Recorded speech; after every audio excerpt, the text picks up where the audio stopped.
दोस्तों, आप लोग मुझसे बहुत बार पूछते हो रमजान में क्या सच में 10 किलो वजन कम हो सकता है? रोजा रखकर वेट लॉस सेफ है या नहीं? सहरी और इफ्तार में क्या खाएं कि कमजोरी भी ना आए? तो आज मैं बिल्कुल दोस्त की तरह सिंपल भाषा में, कोई हैवी थियोरी नहीं, आपको पूरा समझाने वाला हूँ। सबसे पहले एक सच्चाई सुन लो, रमजान वेट लॉस का महीना नहीं है, लेकिन अगर तरीका सही हो तो ये बॉडी रीसेट करने का सबसे पावरफुल मौका बन सकता है।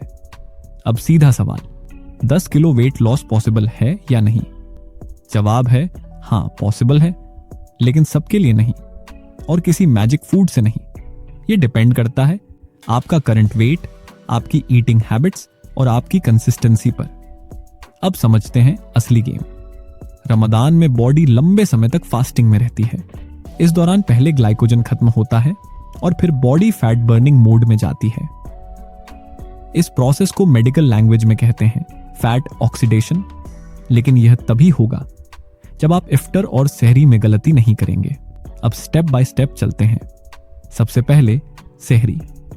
सहरी सबसे इंपॉर्टेंट मील है। अगर सहरी गलत हो गई तो पूरा दिन थकान और इफ्तार में ओवर ईटिंग पक्का। सहरी का गोल है slow digestion, stable blood sugar और मसल प्रोटेक्शन।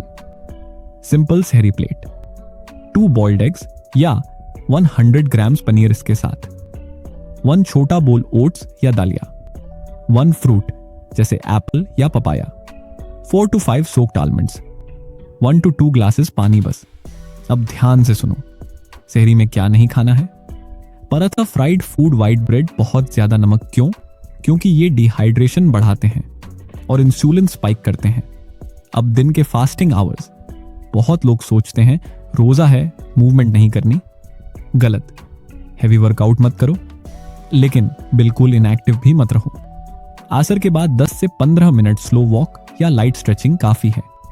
ये इंसुलिन सेंसिटिविटी इंप्रूव करता है और फैट लॉस को सपोर्ट करता है। अब आते हैं सबसे डेंजरस जगह पर, इफ्तार। यहीं पर 90% लोग वेट लॉस खराब कर देते हैं। रूल बहुत सिंपल है। इफ्तार मतलब भूख पर हमला नहीं, कंट्रोल। परफेक्ट इफ्तार का सीक्वेंस सुनो। स्टेप 1 या 2 डेट्स प्लस 1 to 2 गिलास पानी बस। पूरा प्लेट मत भरो, 5 मिनट रुकना है। स्टेप 2, फ्रूट चाट बिना शुगर या वेजिटेबल सूप, इससे स्टमक शांत होता है। Step 3, main meal, grilled chicken या फिश, लगभग 150 ग्राम या पनीर या दाल, वेजिटेरियन ऑप्शन। इसके साथ सैलेड अनलिमिटेड, एक रोटी या आधा कप ब्राउन राइस बस।